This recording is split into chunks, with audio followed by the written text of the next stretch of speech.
I heard a pretty startling statistic earlier today listening to a talk from the annual Seek conference, which is for young adults and young people, and encouraging them to be a part of the new evangelization and what that means for them as well.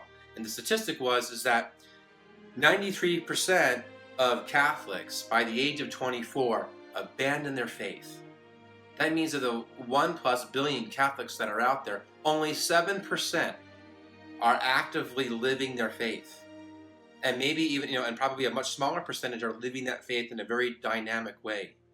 This tells us a lot of things. One is there's a lot of work that needs to be done.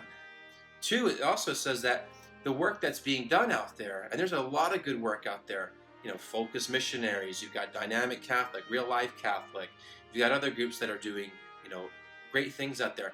They're only scratching the surface. Sometimes it's very easy to hide behind the work that they're doing, or just kind of throwing money here or there toward this group and that group, rather than asking the question, Lord, is there something you want me to do? I'm strong in my faith now, thanks be to God. How can you use me? That's kind of almost a frightening question, because God can do anything once he finds a willing soul. So at the heart of this reflection, in light of the statistic, I want to put that question out there for our own prayer. To go to the Lord and say, Lord, there's a great need out there. And St. Teresa of Calcutta reminds us that the need is the call. Well, if we've got to get people and our young people back to the faith, and at a time that we desperately need them, what can I do? How can you use me? Because I give you my heart. I give you my 5 loaves and 2 fishes, whatever it may be. Lord, what can I do? And allow the Lord to move your heart. Search your passions. What are you passionate about? How can you steer that to serving the Lord?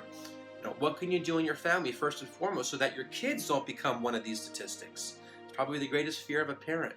So as we take this to prayer, let us also take with us the responsibility, because there's something in the new evangelization that has been reserved for you. Maybe you're meant to be a strong prayer warrior for others and making sacrifices, because that's the kind of heart that you have, and that's a drive that you have. Maybe you have teaching skills and other passions or media skills that are just sitting there dormant, or serving, just a way to get a paycheck, when that could be used to be saving souls. These are all things that we should be bringing to the Lord and say, Lord, I don't know how it's going to work, but you do.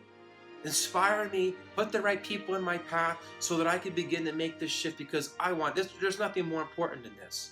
So there's something in the new evangelization reserved for each one of us, especially if you're watching this video. Because at the end of the day, when we look at things, if it's not you, then who's going to do it? Because I'll tell you what's going to happen if you don't do anything.